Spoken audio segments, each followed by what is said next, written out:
Hey friends, thanks for joining me, James Baroud, to hear a few insights from leaders who represent our innovation ecosystem. Today's chat includes entrepreneurs Jessica Gonzalez, Medina, and Clark Lagemann. Okay, we'll start with ladies first. Jessica Gonzalez, go ahead. Thank you.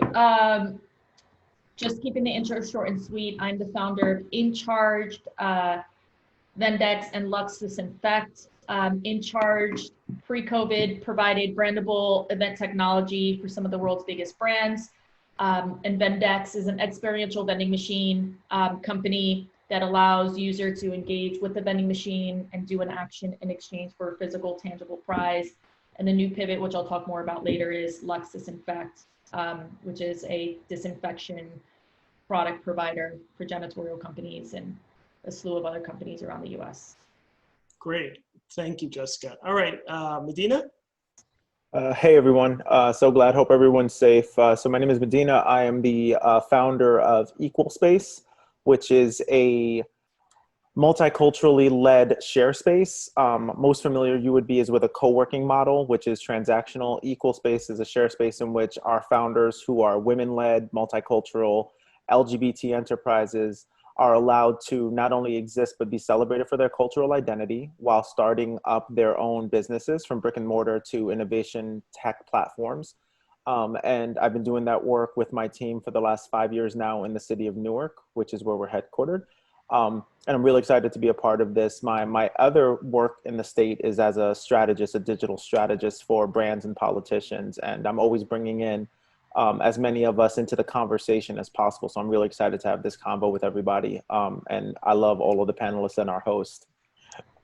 All right, well, thanks Medina. Thanks for being here. Clark, go ahead. Feeling is mutual, Medina. So Clark Lagemann, I am one of the founders of MedPro Wellness.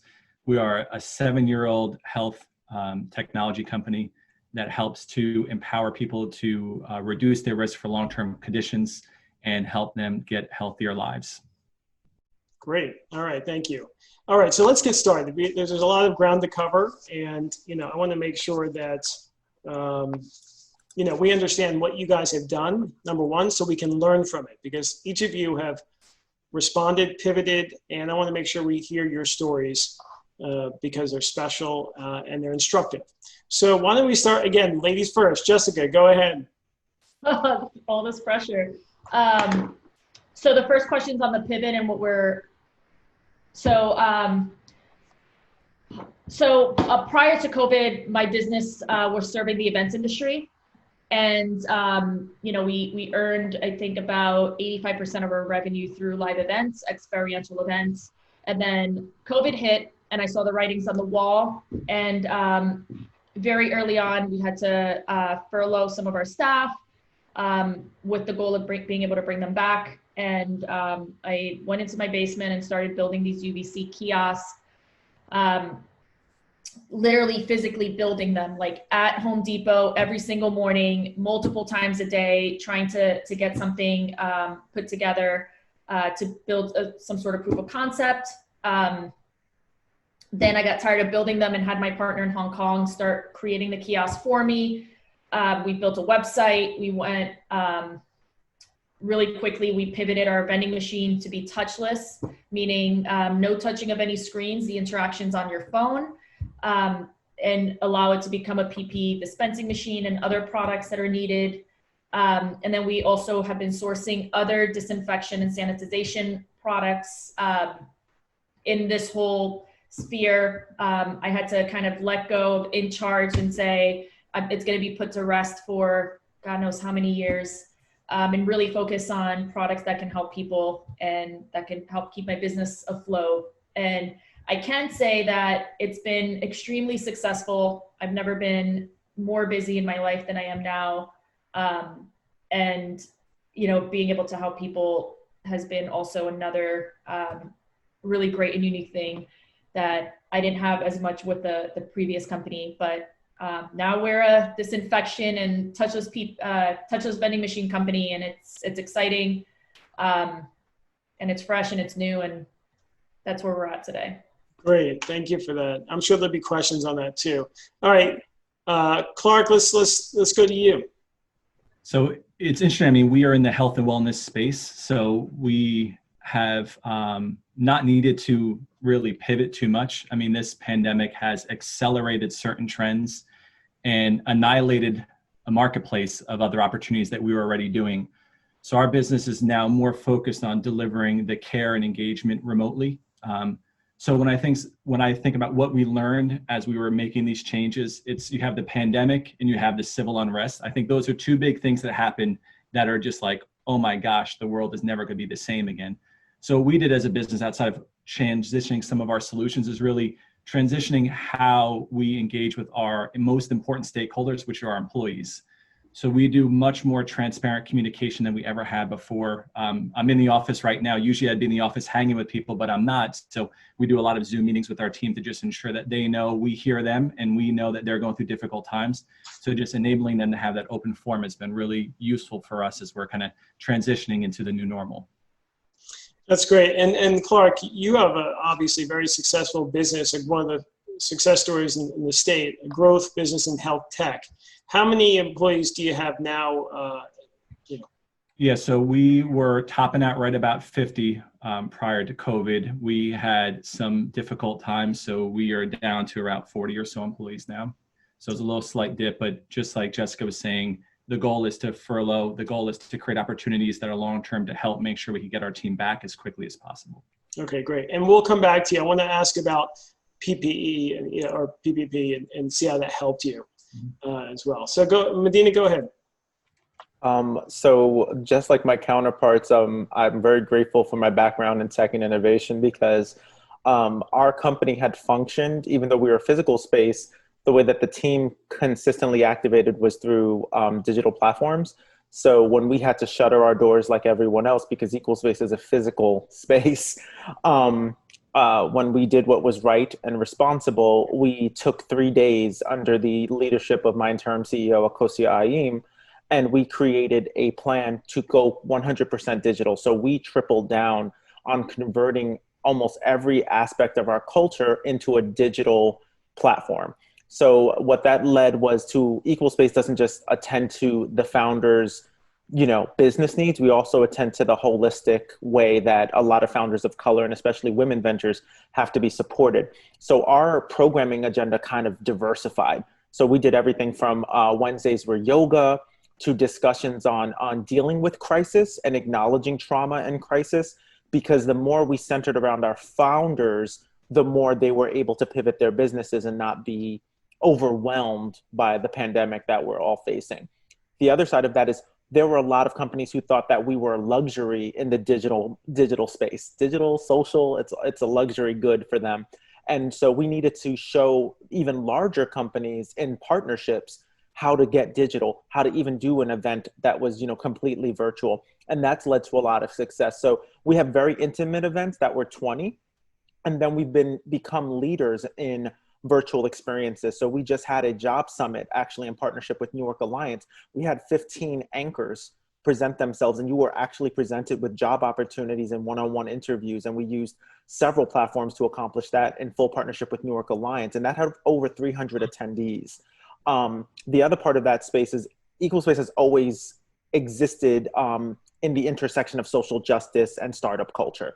And so a lot of that is attending to founders that we say are living and thriving in the margins. So what we've also done is create large social justice driven programming. So we did Pride in Newark had to go virtual, clearly. So we partnered with the Newark Museum to do an almost full day event experience. And we had a panel discussion with a lot of the on the ground social justice advocates who are responsible for taking care of our citizens in the LGBTQIA community. That event actually yielded a 2.6 thousand view experience for people. So for me, the pivot was in how do we directly address and try to safeguard and provide access to our members and to our city and state. And that's been everything from one-on-one PPP conversations to directly creating our own relationship with the banks, because as we've seen, the banking institution has been a very slow and oftentimes obstructional institution in helping small businesses get through the pandemic. So a lot of it was like, we believe in accessing resources. How do we translate that digitally? And I think that's the big win for our pivot. The other part of that was finding the resources and seeing our members and being able to keep 100% of my staff. So I did not furlough any of my staff. Reason being, it's as personal for me as it is professional. My staff is multicultural. My staff reflects much of America. And for me, I would rather work triply hard to try to mitigate what that looks like, because to date, I'm still Equal Space's #1 and primary investor. Great, great. And you mentioned before we went live about the need for businesses to double down on digital, right? And I think that's obviously makes a lot of sense, but why don't you speak to that a little more while we're talking about what you've done?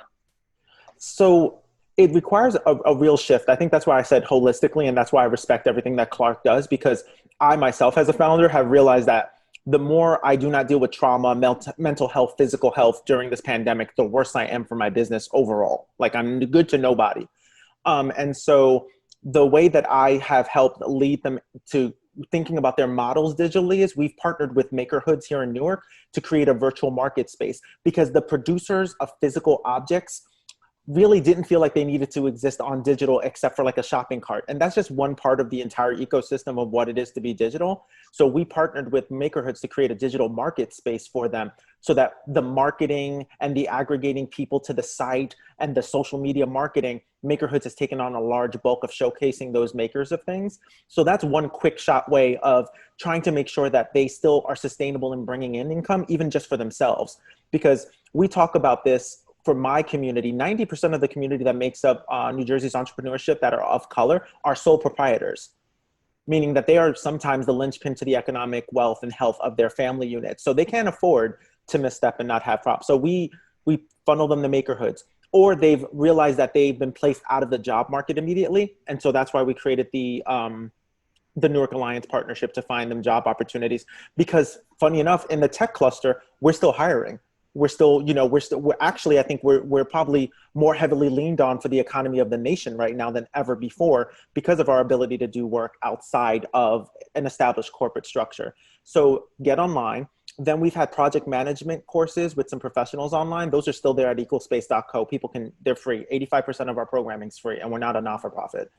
So how do you get your business to start thinking digitally? We've had some experts come on and go, well, most people would think Equal Space should be dead in the water because we're physicals. You have to be there. But we've actually doubled down on having digital memberships. If you're a salon, start selling subscriptions in advance.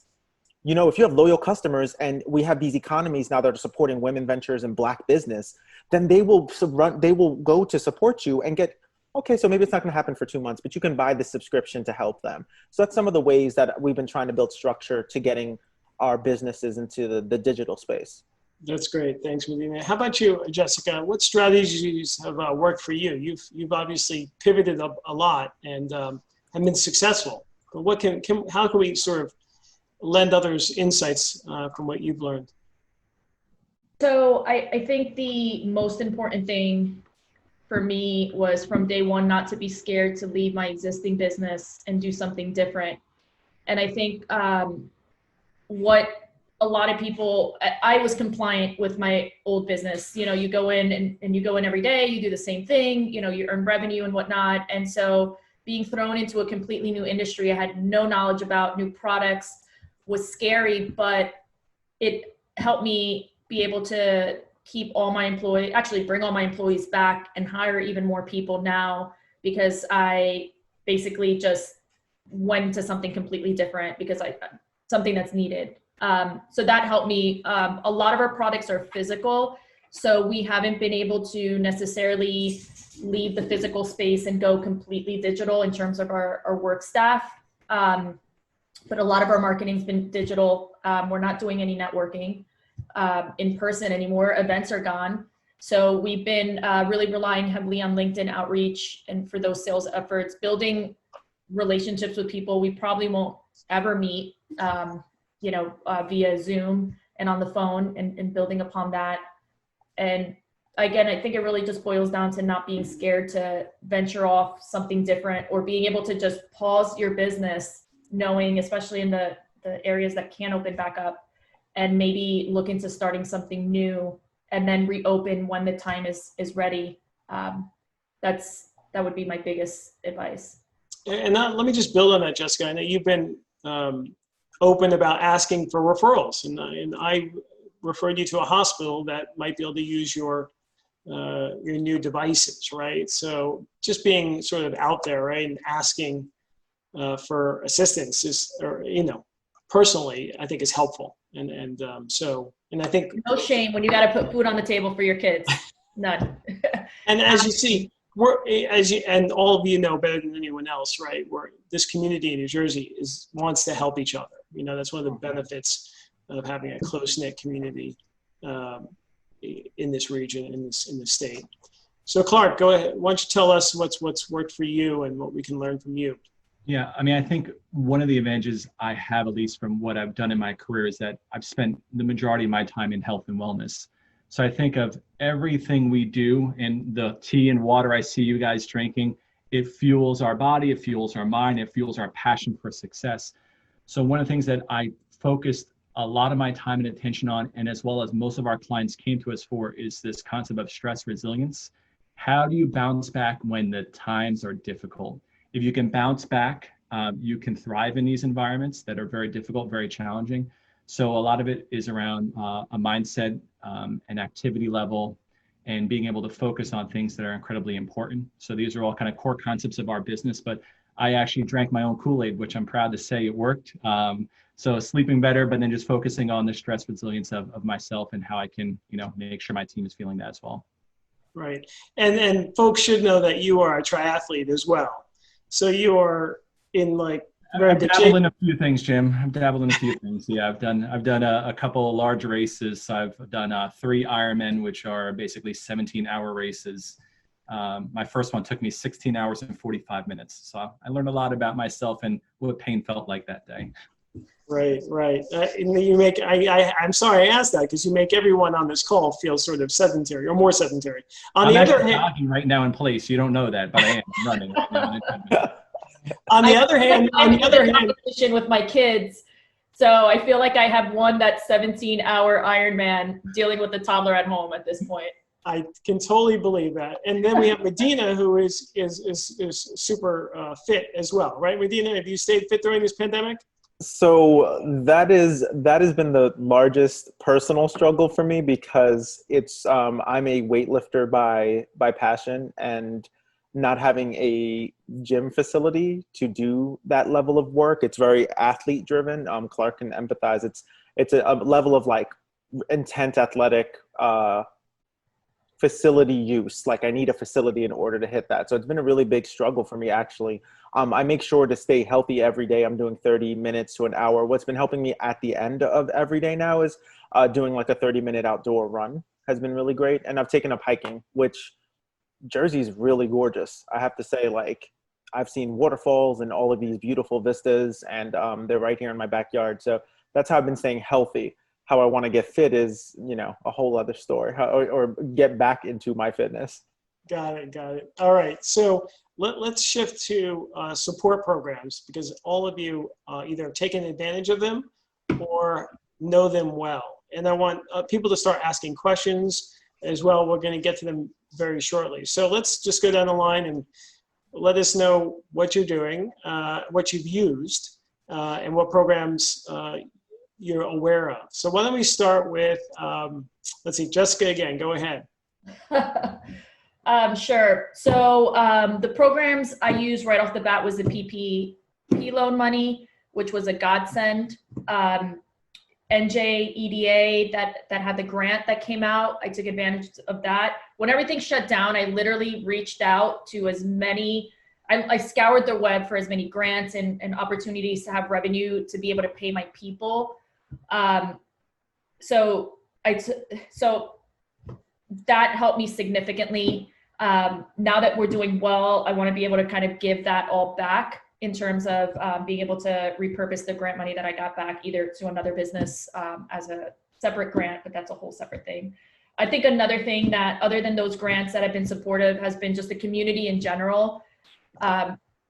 Being able to, from being on the government commission thing, I was able to group a lot of entrepreneurs together and be able to lead weekly Zoom calls and be able to hear the struggles that they're going through. And it's equally all the stuff I was going through, and just hearing them out and the stuff that they were doing helped me in the support network that I didn't know I even had, I think was the biggest help at all. Because the money was monetary, it helped with the financials, but the support and knowing that we were all kind of struggling the same but differently, just made it feel less lonely, especially, already being an entrepreneur, which is just hard to do. So that's what helped me in the beginning. Well, and let me just do a follow-up on that, Jessica. That's a very important panel and very high level panel from the governor's office. So, you obviously learned a lot from that. What other takeaways can you share from that experience? So when I got asked to be on the governor's panel, I thought it was a prank call because I was in my basement building these UVC kiosks, and he sounds like a celebrity on the phone. I thought it was like pre-recorded. But of course I said yes, even though I had a kid on the way and one screaming upstairs. I figured because I was one of the suffering businesses also, I could give as much insight as I was going through to be able to help other people. And it's been a very unique experience. I've never worked in politics at all, and never necessarily been a fan of it. And then just being on the council and seeing what they not only are doing, but what they've done already, and where we are in New Jersey as a state, when you put us alongside all the other states, just makes me really proud and honored to even just be part of all of that. So it's been a huge learning experience for me. I'm just grateful I'm able to contribute the voices of all the other issues that people are telling me that they're having. And just, even though I am the smallest business on that panel, I'm, one of the few women, minority, LGBTQ, all of that, it's very inclusive. All the points that I make and everything that we talk about is being taken into consideration and being worked on. So it's just been an amazing experience. We have great leadership at the top. Yeah, that's great to hear. And I'm glad Esther Surgeon is on the chat here. She's been great covering the community, as well as informing the community about all the programs that are available. But I know Medina has a lot of insight into those programs. Medina, talk to us about all you know, because there's a lot that you're doing, and I think more people need to hear about all the great programs that we have. So a lot of what Jessica was pivotal in. I agree with what she said 100%. I'm really proud of the state of New Jersey for the work that it's doing. So first and foremost, I am one of the strategists for the NJEDA, and so the Phase 2 grant program was very instrumental in helping a lot of businesses. A lot of smaller startup businesses received the funding in Phase 2, which I think is huge. Also, the allowance of sole props and home-based businesses was a really big boost, I think, to those who needed the funds and the support. I think Jessica is one of the amazing startups that was able to take advantage of PPP. That hasn't been the story for so many in the startup landscape, but PPP has changed and evolved and created new functional support in case you're trying to keep your employees. One of the other programs that I am working currently on that hasn't launched yet, it's being talked about, is the New Jersey Redevelopment Authority has launched a lease emergency grant program that goes live on August 10th at 9 a.m. And what this grant program, through the leadership of Leslie A. Anderson, the president and CEO, has allowed is that small businesses who are struggling to make their lease payments and or who have fallen behind and or who have made their payments but struggle to make their payments, it allows them to take up a grant of up to $10,000. And that money goes directly to the landlord, and it allows them to either bring you up to date, bring you close to being up to date, or even future forecasting. If the next couple of months you need assistance, it can be available to you. So those are some of the immediate grants. For Equal Space, the two grants that were extremely supportive of us was, of course, the Newark Arts Catalyst Grant, which was for those in Newark who do public programming and are supporting creative and innovative communities, and the LISC grant that was powered by Verizon. So I was really fortunate. My agency was, my co-working space, ShareSpace, was selected by Verizon, and they did a full campaign on us, supporting us as a Black-brown business. And so the LISC, I believe they have another opening. So for anybody who's looking for that, I believe LISC is having another round open up to support them. My strategies to share are to look for those grant structures first. All kinds of brands are entering it. Lowe's has entered a grant. Beyonce has created a grant. Hennessy has created a grant. You know, all of these brands are trying to, the Restaurant Association created a grant for those who are bartenders and servers. So there are many brands who are stepping up to the plate to find in their respective lanes ways to support you. So please look at that first. And then, you know, as it needs, look at those loan structured programs that fit into your financial model. Do not lay away debt, because that is not going to help your model, especially if you haven't done the due diligence to see, like Jess was saying, what does the landscape look like for you to sell your product and your services? And, you know, if that's very unsure, taking on loan debt is not the most prudent way to go about that.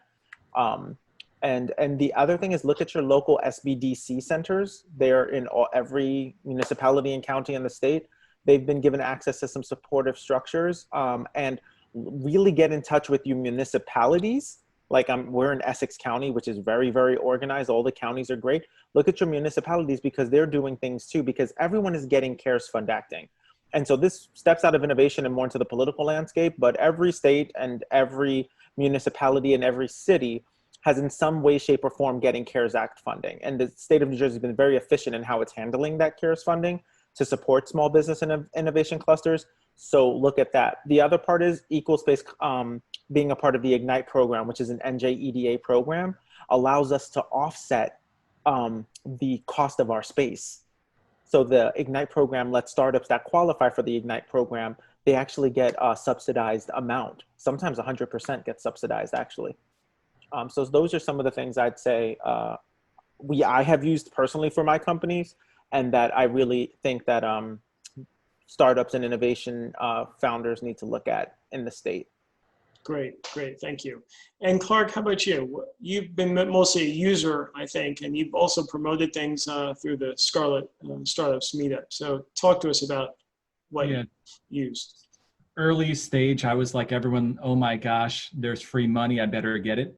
So I was sitting on every webinar, reading every piece of content, nervous about everything I was going through, but we were fortunate enough to be literally waiting as soon as we could apply for the PPP loan. We were pushing send on that and complaining that the big banks were getting to push it in and the small banks weren't, and just calling in favors as we possibly could. But we were fortunate with our local regional bank helped us apply for it. We were successful. The award was amazingly fast, and hopefully Jessica, you had the same experience, but the money was in and you're like, wow, this is real. This is really happening. So it's great. It helped us cover some of the challenges we were facing with clients and other difficulties we were going across. The difficulty we're finding now is we want to clear that off the books. So there's still not great guidance to enable the businesses to receive that full loan forgiveness.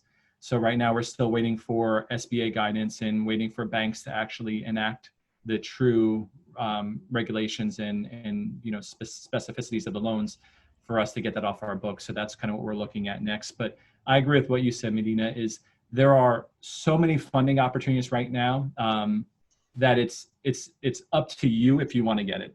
I kind of think of when you're applying for college and people talk about there's all these scholarships. There's a scholarship for someone that writes with their left hand. If you want to apply for it and file and do the work.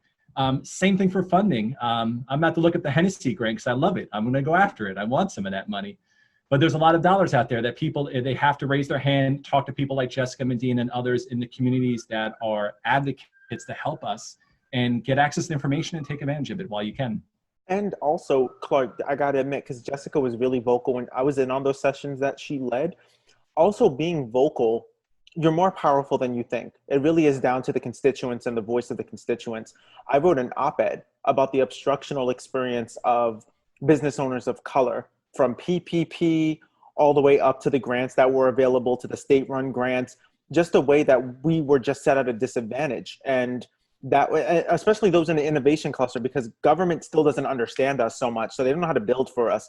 And I wrote this op-ed, and the next thing you know, all sorts of emails and invitations and campaigns came to me going, you seem to know and have done the due diligence on what it is, because, you know, banking institutions were literally shifting small businesses off the queue for the bigger accounts. And if we're not vocal about that, if we don't go to our either elected officials or, you know, Jim, you were instrumental, New Jersey Tech Council, huge place to go to say, these are what my small businesses need. I see that, that we have Judith Sheff on here. She was one of my brain trust in starting my foundation, because Jessica said, to be an LGBT founder and to be starting something that serves the community, it wasn't exactly translated into the startup world the way I wish it was. So I just wanted to add that if you're not seeing the programs you need, get a really good sense of your ecosystem and leaders and call them out, invite them to the party, or call out when they're not coming and showing up. Yeah, no, that's instructive and helpful. And again, due to your leadership combined, you know, the state has done a really good job of responding and being proactive, unlike most other states. So we're very fortunate. So we're going to get to questions. In fact, one of them is from Judith Sheff. But before we do, I just want to ask you to share one sort of nugget for entrepreneurs or small businesses, one bit of advice that they can sort of take away from this conversation. So again, ladies first, Jessica, I'm going to start with you. Share with us, you know, just one thing that, you know, is important to small businesses, entrepreneurs, that you can share. I'm just gonna double down on what I said earlier about not being scared to change. I believe that, or from what I've seen, is that a lot of people in the beginning of the pandemic were waiting for things to open up again. And I think what the grim reality is that we don't know when that is and when that's gonna happen. And it doesn't look like anytime soon. That's the writing on the wall. So, you know, being proactive into what's next, and not being scared. There's a lot of where opportunity goes down in one area, there's opportunity that's raising in others. And having the core being a business owner, you know, it doesn't have to necessarily be product driven. If you have that drive and that experience, you can sell anything, you could create anything. And taking that crap storm that has happened right now in life with people having to shut down businesses and losing everything that they worked hard for, to use it as an opportunity to get back to your entrepreneurial roots and start something new and fresh and innovative. And there's a lot of support, like Medina said, with all these different, and Clark, all these different types of grants and funding and money out there. You just have to, you can't sit idle. You just have to get out and go after it. You have to be proactive. You have to be part of the community. You have to contribute and listen and do the actual actions. And that's the only reason today why we were able to bring all our people back, is just by not sitting idle and just not being scared. So that's my Great. Thank you, Jessica. Okay, Clark, off to you. Yeah, I agree with you, Jessica. I'm just going to say it slightly differently, but I think it's okay to be afraid, is what I think. I'll say that my customers are afraid. Is their business going to still be around? My team is afraid. Are they going to have a job? I'm afraid. Is my daughter going to be okay when she leaves my home? So what I've tried to do, and what I encourage all of you to do, and what we've been talking about on this call, is prioritize open, transparent communication with your family, your friends, your loved ones, and your community. We all are in this together, and we're all going to win together. Thank you, Clark. Okay, Medina. Are we, just being clear, we're still answering Judith's question, or are we talking? No, I'm just asking you to share one thing with entrepreneurs and small business owners, one takeaway from your experience in this conversation. Oh, it would definitely be honing in on, and, you know, expanding on Jess's comment of looking at your business model in a real way. It's very painful for startup founders to either pivot their model because it's so close to their heart, and or acknowledge that the model needs to be put on pause in pursuit of something that is more reflective of what the new normal looks like for the audience today.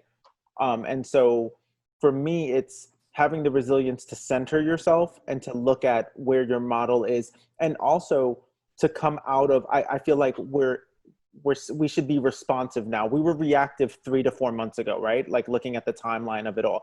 I expected everyone to be reactive, and that's my job as a strategist, is to recenter my clients and recenter my community to weather the storm, get these things out there. And that's when I went into hyperdrive on every grant and every state-run things that I could get out there to everyone I backed and sometimes gave commentary on.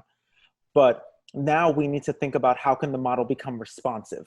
And that's what Jess did. She like responded, pivoted, built this brand new opportunity, and admitted the other thing, that you're not the subject matter expertise at everything. When I created Equal Space, I was not a co-working expert. I had been to a bunch of co-working spaces, but for me, I looked at the landscape, I centered myself and said, what is missing and why don't I feel welcome and why don't I feel great? And that's how Equal Space came in.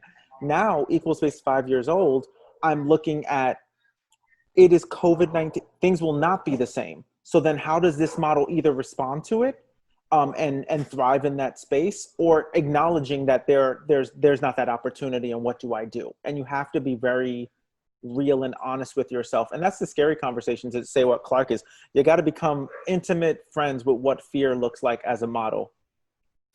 That's great. Thank you for that, Medina. All right, here's a question from Judith. So I would be interested in hearing about the needs of early stage startups and those doing R&D work, and the types of support that state and federal governments can provide.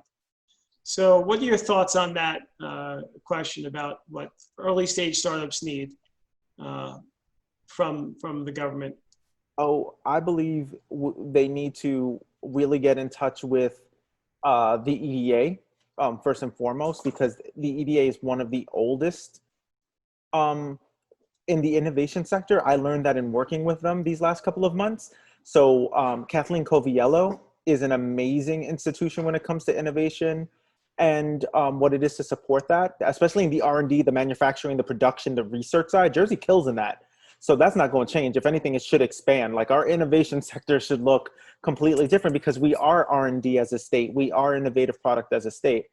But what I think you need to do is realign your network now and look at like the Ignite program, look at Kathleen's innovation department, look at NJIT, look at Stevens, go to those academic clusters. Like Clark is actually like super dope at that part of like, your academic centers can be your safe haven to get connected to those state contracts, get connected to those federal contracts, because they're still at large. So that's my first thing, is like, look at your network and start making those connections.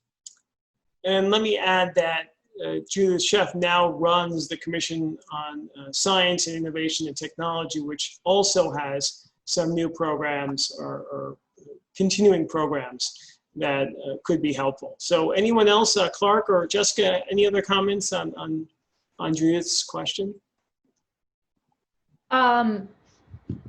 Funding is just always helpful, to be honest, and access to that. I know, I didn't know about NJEDA until COVID, which is sad. They're just so great with all the resources that they provide. Again, funding is just something, at least me, when I had my startup, was something that I just had so much difficulty accessing. The other thing is possibly having access to more schools and internship programs to allow people to come in and help you with some of that R&D work while they're gaining experience. I think that would be really helpful, and maybe connecting the two. So startup community and people in the NJIT of the world, and being able to just kind of bridge that gap and, fill the needs between the two sides. Yeah, that's all. Also, to add to that, just because Judith is talking about the federal and the state government responsibility, as the state has taken out money to further help our economy recover, and there are federal investments happening into the state, that I would encourage state entities to look past the tried and true models and to start putting some of that CARES Act money into the hands of accelerators and incubators that are way more intimately aware and reflective of what the community hurts are right now. So like looking at those you know, Equal Space does that. I'm not going to not self-advocate. That's what I'm working on in 2020. And the other part of that is another accelerators like what Lanier Richardson leads for the Black Latino Accelerator, or looking at Digital Undivided, which is a Latinx and Black woman run accelerator. Putting money into those CARES Act dollars, into those accelerators that have track records, can allow us to start from the ground up and from the top down. And we're so used to going from the top and helping the corporate backbones with assistance, that we have to realize that really our economy is driven by innovation and by the smaller entities. And so that's another thing, because I know how Judith thinks. I know that's another part. Put the dollars into those smaller, localized institutions. Okay, great. Clark, did you want to add anything? I would just say open the doors more.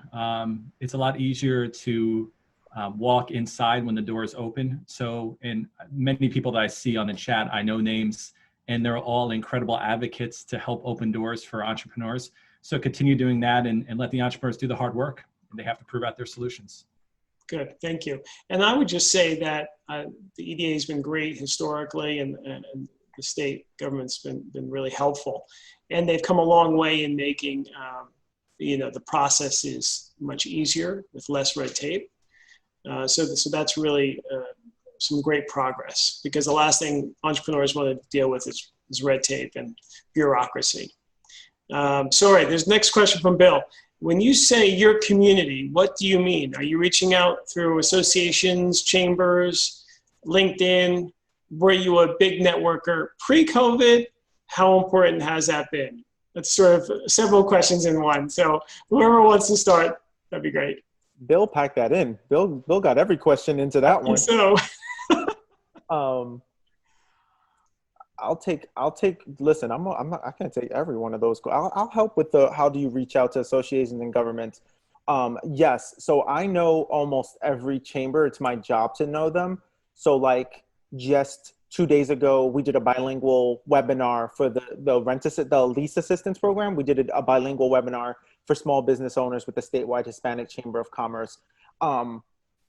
You want to have chambers, even if you're in the innovation cluster, you want to have chambers in your pocket. You want to have them as part of your look, as part of your arsenal of networks, because as Jess was saying, ask, you know, make the ask. What's the worst you get a no? Closed mouths don't get fed, y'all.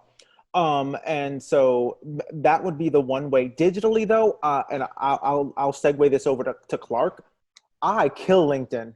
Me and LinkedIn, like I love LinkedIn more than I love Facebook, and I don't care if I get Facebook money. I'm just saying that I loved LinkedIn because it's it cuts through a lot of what's necessary. LinkedIn truly is about networking and aligning yourself. So if you have opinions and you're sharing assets and you're not just speaking to people, you're speaking for people, LinkedIn becomes a really great way to get corporate attention and to have people come to you, but also getting right to the top.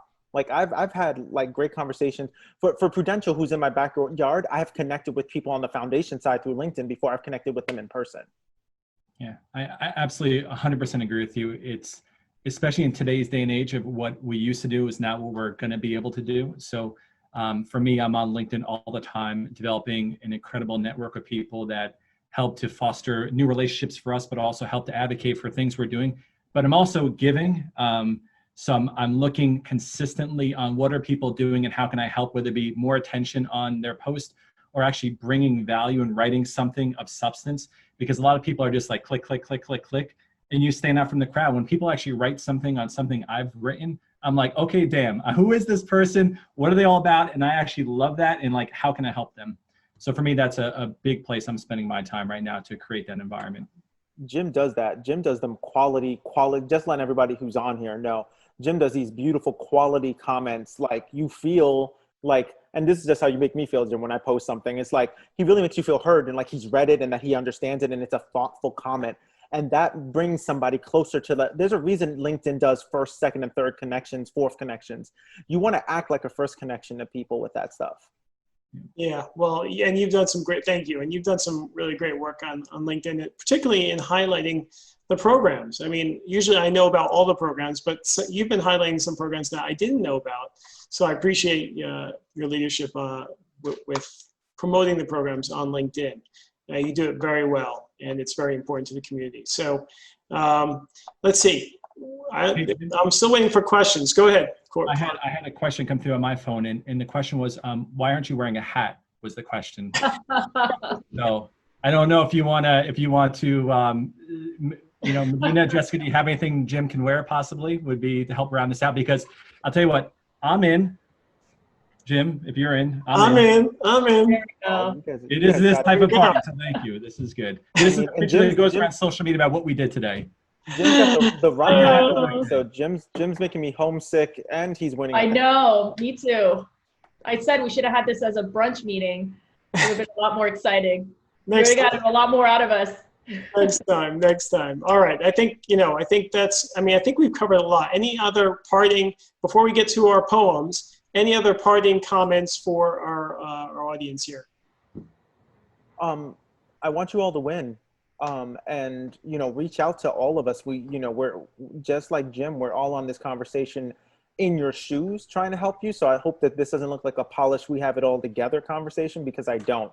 Every day I get a new challenge. Every day I try to figure out something that's within my bandwidth to win during this COVID. But don't be so reactive, be responsive to it, and look to having collaborative conversations on things. Because I talk to everyone all the time. I talk to Jim, I talk to Jess. I'm like, y'all, this is what life looks like. And through those conversations, you get better. So look to your community, guys. Thanks for that. Jessica, Clark, anything else? Again, I always go back to the biggest thing is it's okay to, like Clark said, it's okay to be scared. I'm scared too, and all the stuff that I'm doing, but I'm trying to pivot that fear into being a driver and a motivator for me to do some action. And, the only thing is just don't lay idle while this stuff is happening, waiting for the storm to pass. Make sure that you're out there, with your paddle, beating the crap out of the storm. So when we all get out of this, you're in a better place. And then the last thing is just the whole mental health thing is, sometimes just ask people how they're doing aside from work, because it is tough. It's tough. It's tough for mothers. It's tough for fathers, for parents trying to navigate through this with their kids. We're all going through the same storm, just different boats. So just being empathetic and being understanding and just asking how people are doing and being able to connect a little bit more personally aside from business. I think that's something that's really important. Great, thank you. Clark, why don't you, if you want to say any words, you can, and then go right into your poem. I'll just give you the poem, Jim. So this is by Sharon Pertil, and I read it at least every other day. Every other day I read this, and I'll tell you why after. We're all different. Do you know each and every person is different? It's true. If everyone looked and acted the same, how would we know who was who? So this is the first page of a story I read my daughter every night about recognizing that people are different and to appreciate the differences. So it's a great kind of child's book that I found, and we want to just instill good behaviors and good mindset for our daughter as she's growing up. Lovely, thank you. All right, Medina, go ahead. So I meant to say this in our offline chat. Do I do a poem or can I do a quote from my favorite book? It's fine. Okay, so I'll do my favorite book. So my favorite book written by Alexandre Dumas is The Count of Monte Cristo. And so one of the moments that lead up to it is, it's probably one of the best books about revenge and redemption all mixed up in one. And so the lead character talks of the Count is at a dinner and he gives a speech and he says, "Life is a storm, my young friend. You will bask in the sunlight one moment, be shattered on the rocks the next. What makes you a man is what you do when the storm comes. You must look into that storm and shout as you did in Rome. Do your worst, for I will do mine. And the fates will then know you as we know you." And for me, it helps me to understand, especially given now I probably read it more often than not. It sits on my desk every day. Just that this won't be the first storm we weather. There will be many, but what I think we can see and what we're seeing is the best are coming out in people and sometimes the worst. But it's the truth. And as long as we respond to it the way we want to be known as, then we can win. Great. Thank you for that, Medina. Okay, Jessica, we'll end with you. Yes, so that was pretty good, Medina. And Clark, I want to get that book for my son. So this is my screensaver. I didn't realize I had a quote as one until I looked at it now. So it is between stimulus and response, there is a space. And in that space is our power to choose our response. And in that response lies our growth and our freedom. And it's by Viktor Frankl. And what I take away from that is really, it's not about what happens, it's how you respond to it. And that's what makes all the difference. We're now in a shitty position, everybody is, but it's how you respond that makes you who you are, and that's how you grow as a person. That's it. That's great. Thank you, Jessica. I want to thank all of you folks for coming together today. Thank you for your leadership, for your success, and for being so empathetic, really, and being honest, because that's really important, especially during these super difficult times. Thanks for joining us. I hope you enjoyed the show. Please like it, leave a review, and subscribe. See you soon.